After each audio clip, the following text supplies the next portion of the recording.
యేసుని ప్రేమ ఛానల్కి స్వాగతం. దయచేసి ఈ ఛానల్ని లైక్ చేయండి, షేర్ చేయండి, సబ్స్క్రైబ్ చేయండి.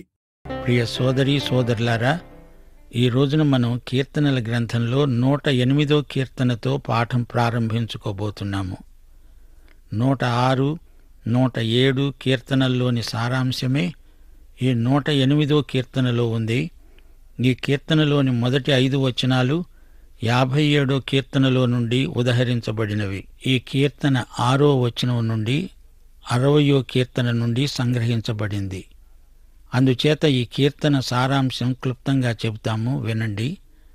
దావీదు ప్రార్థన. దేవా, నా హృదయం నిబ్బరంగా ఉంది, నా ఆత్మ పాడుతోంది, గానం చేస్తోంది.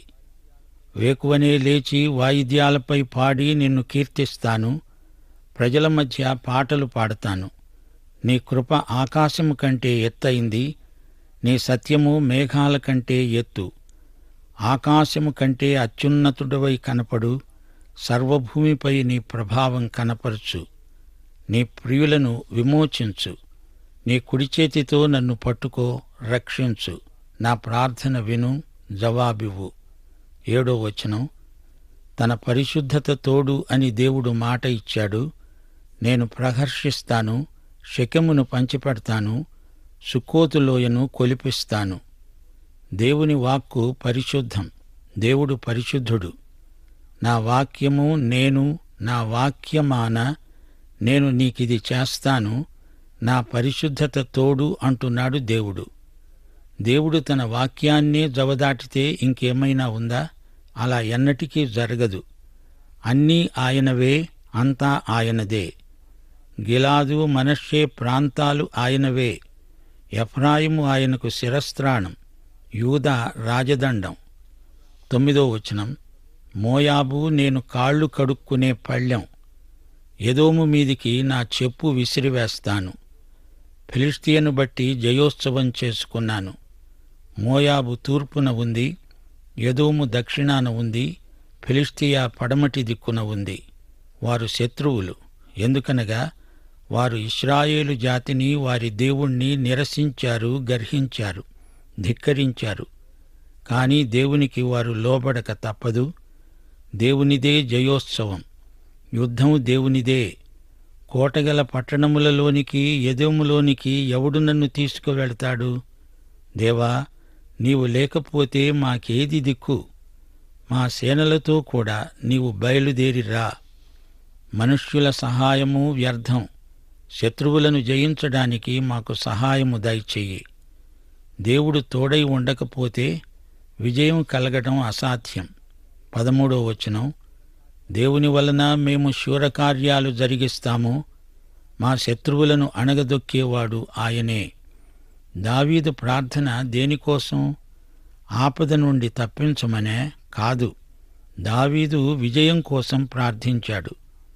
మన దేవుడు కేవలం ఆపద మొక్కుల దేవుడు మాత్రమేనా? దేవుడు మనకు అంతకు మించి చేయగలడు. అత్యధిక విజయం మనకు ప్రసాదిస్తాడు. మనం ఆపదలో ఉన్నప్పుడు దేవుడు మహాశక్తిని, సామర్థ్యాన్ని వెల్లడి చేయటానికి మనకు ఘన విజయం ప్రసాదిస్తాడు. ఈ విధంగా అన్యుల మధ్య దేవుని నామము మహిమపరచబడుతుంది. దేవునికి స్తోత్రం. ప్రవచన రీతిగా ఈ కీర్తన ఇశ్రాయేలు శేషిత జనాంగం చేయబోయే ప్రార్థన, స్తుతి. ఇప్పుడు 109వ కీర్తన వినండి. నా స్తుతికి కారణభూతుడవైన దేవా, మౌనముగా ఉండకు. నన్ను చెరపాలని భక్తిహీనులు కపటము గల తమ నోరు తెరిచారు. వారు నా మీద అబద్ధాలు చెప్పుకుంటున్నారు. నన్ను చుట్టుకొని నా మీద ద్వేషపు మాటలు పలుకుతున్నారు. నిర్నిమిత్తముగా నాతో పోరాడుతున్నారు. నేను చూపిన ప్రేమకు ప్రతిగా వారు నా మీద పగపట్టారు. అయితే నేను మానకుండా ప్రార్థన చేస్తున్నాను. దావీదు మీద ఎన్నో అబద్ధపు అభియోగాలు మోపబడ్డాయి. యేసు ప్రభువుకు వ్యతిరేకంగా ఆ తరువాత అబద్ధ సాక్ష్యాలు పలికించారు. అపొస్తలుల కార్యములు 1వ అధ్యాయం 20వ వచనంలో ఇస్కరియోతు యూదా మరణానికి 109వ కీర్తన 8వ వచనం ప్రవచనంగా ఉదహరించబడింది. వాని జీవిత దినములు కొద్దివగునుగాక, వాని ఉద్యోగమును వేరొకడు తీసుకొనుగాక. దావీదును గురించి కొందరు ఎన్నెన్నో అపనిందలు ప్రచారం చేశారు. అయితే దావీదు వారిని ప్రేమించి వారి కోసం ప్రార్థించాడు. మనకు శత్రువే అయినా దేవుడు వారిని ప్రేమిస్తున్నాడు గనుక మనము ప్రేమిస్తాము. గాని చెడుగును సమర్థించము, దానితో సహకరించము. మన దేవుడు పాపిని ప్రేమిస్తాడు, పాపాన్ని ద్వేషిస్తాడు. దావీదులాగా మనము ప్రార్థించాలి. యేసు ప్రభువు మనస్సు మనము కలిగి ఉందాము.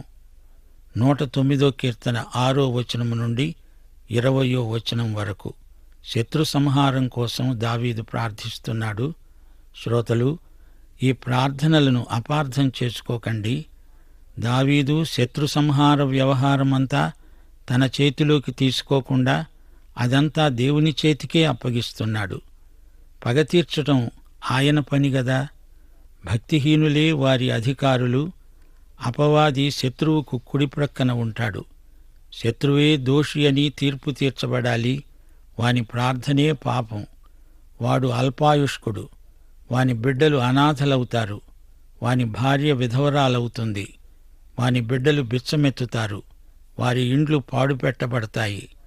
వారి ఆస్తిని అప్పులవాళ్లు ఆక్రమించుకుంటారు.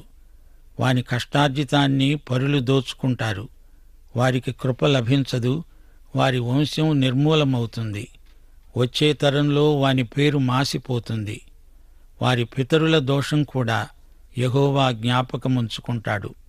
వారి పాపాలన్నీ దేవుని తీర్పులోకి వస్తాయి. శత్రువుకు కృప అనేది తెలీదు. అతడు క్రూరుడు. అతడు శపిస్తాడు. ఆ శాపం అతనికే తగిలింది. దీవెన అంటే ఏమిటో ఎరగడు. అందుకే దీవెన అతనికి దూరమైంది. శాపమే అతని ఉత్తరీయం. శాపమే వాడు తాగే నీరు. శాపం వాని ఎముకకెక్కిన తైలం. శాపమే అతని వస్త్రం నడికట్టు. శాపం అతన్ని వదలదు. ఇది యెహోవా శత్రువులకు చేసే ప్రతీకారం. 21వ వచనం. యెహోవా ప్రభూ, నీ నామమును బట్టి నాకు సహాయం చెయ్యి. నీ కృప ఉత్తమమైనది గనుక నన్ను విడిపించు. శ్రోతలు వింటున్నారా? నామము అంటే అది ఒట్టి పేరే అనుకోకండి. నామము అంటే ఆయన మహిమ, సౌశీల్యం, ప్రఖ్యాతి, ప్రభావం, శక్తి, వ్యక్తిత్వం అన్నీ నామమందు ఇమిడి ఉన్నాయి. చెడ్డ క్రియలు సౌశీల్యాన్ని కలుషితం చేస్తాయి, పేరు చెడగొడతాయి. అపకీర్తి, అవమానము, సిగ్గు కలిగిస్తాయి. మన ప్రవర్తనను బట్టి ప్రజలు మెచ్చుకుంటారు లేదా అపహాస్యం చేస్తారు. గనుక అన్యుల మధ్య దేవుని నామము దూషించబడకుండా మనం జీవించాలి. 22వ వచనం నుండి దావీదు దీనాలాపములు వినండి. యెహోవా నా ప్రభూ, నేను దీనదరిద్రుణ్ణి, సాగిపోయిన నీడను, మిడతలాంటి వాణ్ణి. ఉపవాసాలుండి నా బలం ఉడిగిపోయింది. అపనిందలకు గురి అయ్యాను.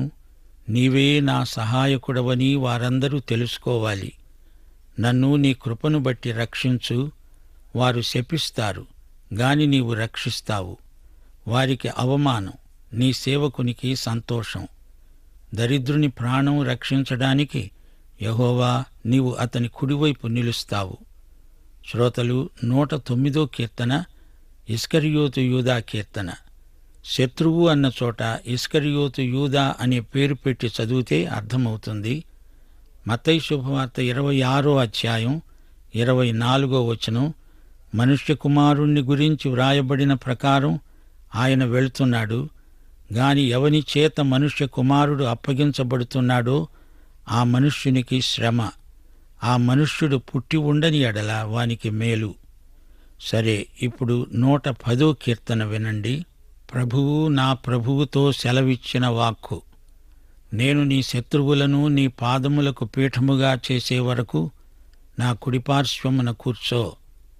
యెహోవా నీ పరిపాలన దండమును సీయోనులో నుండి సాగచేస్తున్నాడు. నీ శత్రువుల మధ్యను నీవు పరిపాలన చెయ్యి.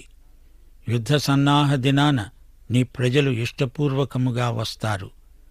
నీ యువకులలో శ్రేష్ఠులు పరిశుద్ధాలంకృతులై మంచువలె అరుణోదయ గర్భములో నుండి నీ యొద్దకు వస్తారు. మెల్కీసెదెకు క్రమము చొప్పున నీవు నిరంతరము యాజకుడవై ఉంటావని యెహోవా ప్రమాణం చేశాడు. ఆయన మాట తప్పనివాడు. ప్రభువు నీ కుడిపార్శ్వమందుండి తన కోపదినమున రాజులను నలగగొడతాడు. అన్యజనులకు ఆయన తీర్పు తీరుస్తాడు. దేశం శవాలతో నిండి ఉంటుంది. విశాల దేశం మీది ప్రధానిని ఆయన నలగొడతాడు. మార్గమందు ఆయన ఏటి నీళ్లు పానము చేసి ఆయన తల ఎత్తుతాడు. ఈ 110వ కీర్తనలో మెస్సియాను గురించే ఎక్కువగా చెప్పబడింది. కొత్త నిబంధనలో ఈ కీర్తనలోని వచనాలు పలుచోట్ల ఉదహరించబడినవి. ఆయన రెండో రాకడను స్పష్టంగా ప్రవచించే కీర్తన ఇది. ఆయన వస్తాడు. అంతిమ యుద్ధం జరుగుతుంది. శత్రు సంహారం. యేసుక్రీస్తు దేవుని కుమారుడు. ఆయనే మెస్సియా. ఆయన సమస్త లోకాన్ని, జాతులన్నిటినీ ఏలే సార్వభౌముడు అని ఈ వాక్య భాగం విశదం చేస్తోంది. ఈయన మెల్కీసెదెకు లాంటి రాజు, యాజకుడు. యేసుక్రీస్తు తన మహాపదవిని ఎన్నడూ దుర్వినియోగం చేయడు. ఆయన పరిపాలన నిత్యము, శాశ్వతము. అపోస్తలుల కార్యములు 2వ అధ్యాయం 34వ వచనం, హెబ్రీ పత్రిక 5వ అధ్యాయం 6వ వచనానికి ఈ కీర్తన ప్రవచనం. దావీదు అన్నాడు, నేను నీ శత్రువులను నీ పాదాల క్రింద పాదపీఠముగా ఉంచే వరకు నీవు నా కుడిపార్శ్వమున కూర్చుండుమని ప్రభువు నా ప్రభువుతో చెప్పాడు. నీవు మెల్కీసెదెకు క్రమము చొప్పున నిరంతరము యాజకుడవై ఉన్నావని మరొక చోట చెబుతున్నాడు. ఈ కొత్త నిబంధన వచనాలు 110వ కీర్తన నుండి సంగ్రహించబడినవే. యేసు దావీదు కుమారుడు అని పరిసయ్యులంటున్నారు. అప్పుడు యేసు వారిని అడిగిన ప్రశ్న, మరి దావీదు ఆయనను ప్రభువు అంటాడేమిటి అంటూ 110వ కీర్తన నుండి ఈ వచనాన్నే పేర్కొన్నాడు. యేసు కన్యక కన్న కుమారుడు. దావీదు కుమారుడే దావీదుకు ప్రభువు. యేసు మానవుడు, యేసు దేవుడు కూడా. ఆయన ఏటినీళ్లు పానము చేశాడు. ఆయన తాగింది శ్రమజలం. ప్రియశ్రోతలు, ఇప్పుడు 111వ కీర్తన వినండి. 111 నుండి 118వ కీర్తన వరకు హల్లెలూయా కీర్తనలు. హల్లెలూయా అనే నినాదానికి అర్థం దేవునికి స్తోత్రం చెప్పండి. ఈ కీర్తనల్లోని హల్లెలూయా అనే మహానినాదం ప్రజలను ఎంతో ఉత్సాహపరిచింది. వారిలో గొప్ప ఆశాభావాన్ని ప్రకల్పన చేసింది. హల్లెలూయా అనే నినాదం మనకు ఎంతో అర్థవంతమై జయధ్వానంగా మనందరికీ ఉత్సాహం కలిగిస్తుంది. దేవుడు ఎంతో మంచివాడు. ఆయన చేసేదంతా మంచే. దేవుణ్ణి మహిమపరిచే వారికే దివ్య జ్ఞానం ప్రాప్తిస్తుంది. 111వ కీర్తన 1వ వచనం నుండి, యెహోవాను స్తుతించండి, యథార్థవంతుల సభలో సమాజములో పూర్ణ హృదయముతో నేను యెహోవాకు కృతజ్ఞతాస్తుతులు సమర్పిస్తాను. యెహోవా క్రియలు గొప్పవి. వాటి యందు విశ్వాసము గల వారందరూ వాటిని ఆలోచిస్తారు, విచారణ చేస్తారు. ఆయన ప్రభావము మహిమా ప్రభావము గలది. ఆయన నీతి నిత్యము నిలకడగా ఉంటుంది. ఆయన తన ఆశ్చర్య కార్యాలకు జ్ఞాపకార్థ సూచన నియమించాడు. యెహోవా దయాదాక్షిణ్యపూర్ణుడు. తన యందు భయభక్తులు గలవారికి ఆయన ఆహారమిస్తాడు. ఆయన నిత్యము తన నిబంధనను జ్ఞాపకం చేసుకుంటాడు. ఆయన తన ప్రజలకు అన్యజనుల స్వాస్థ్యమును అప్పగించాడు. తన క్రియల మహాత్యమును వారికి వెల్లడి చేశాడు. ఆయన చేతి కార్యములు సత్యమైనవి, న్యాయమైనవి. ఆయన శాసనాలన్నీ నమ్మకమైనవి. అవి శాశ్వతముగా స్థాపించబడి ఉన్నవి. సత్యముతో యథార్థతతో చేయబడిన శాసనములు. 9వ వచనం, ఆయన తన ప్రజలకు విమోచనము కలుగచేసేవాడు. తన నిబంధన నిత్యముగా ఉండాలని నిర్ణయించాడు. ఆయన నామము పరిశుద్ధమైనది, పూజింపదగినది. శ్రోతలు గ్రహించండి, యేసుక్రీస్తు మన విమోచకుడు. మనకాయన విమోచన ప్రసాదించాడు. మనము పాపానికి బందీలమై ఉండగా ఆయన మనకు విమోచన క్రయధనమయ్యాడు. ఆయన త్యాగము మన పట్ల గొప్ప యాగము. యేసు అనే బలి చెల్లించబడే వరకు ఎవరికీ అతి పరిశుద్ధ స్థలంలోకి వెళ్ళడానికి అనుమతి లేదు. ప్రార్థన ద్వారా ఇప్పుడు ప్రతి విశ్వాసి దేవుని కృపాసనాన్ని సమీపించవచ్చు, ప్రార్థించవచ్చు, పరిశుద్ధాత్మను కలిగి జీవించవచ్చు. 10వ వచనం, యెహోవా యందలి భయము జ్ఞానమునకు మూలము, ఆయన శాసనములను అనుసరించే వారందరూ మంచి వివేకము గలవారు. ఆయనకు నిత్యము స్తోత్రము కలుగుతున్నది. దేవుని యందలి భయభక్తుల వల్ల జ్ఞానం ప్రాప్తిస్తుంది. సామెతలు 1వ అధ్యాయం 7 నుండి 9వ వచనం వరకు, యెహోవా యందు భయభక్తులు కలిగి ఉండడం తెలివికి మూలం. మూర్ఖులు జ్ఞానమును ఉపదేశమును తిరస్కరిస్తారు. నా కుమారుడా, నీ తండ్రి ఉపదేశాన్ని ఆలకించు.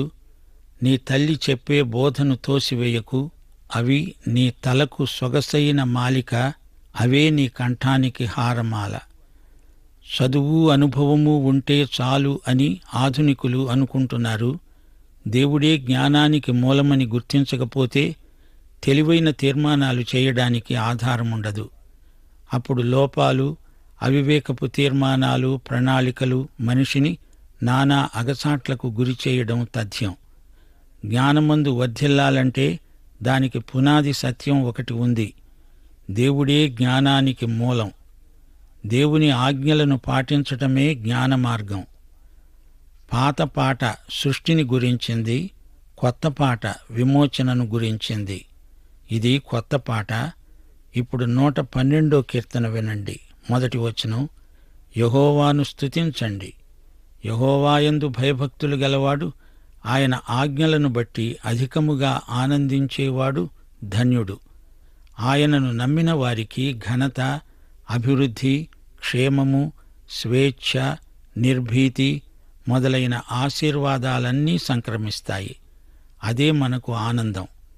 దేవుని ఆశీర్వాదాలు కావాలంటే దేవుణ్ణి మహిమపరచాలి. ఆయన వాగ్దానాలను నమ్మాలి. ఆయనకు సంపూర్ణ విధేయత చూపాలి. దేవుని సంతతి వారు బలవంతులు. వారికే కలిమి, సంపద, నీతి. వారికి చీకటిలో వెలుగు. వారికి కటాక్షము, వాత్సల్యత ప్రాప్తిస్తాయి. వారే దయాళురు, అప్పిచ్చేవారు. న్యాయ విమర్శలో వారికే గెలుపు. వారు కదిలించబడరు, నిత్యము జ్ఞాపకములో ఉంటారు.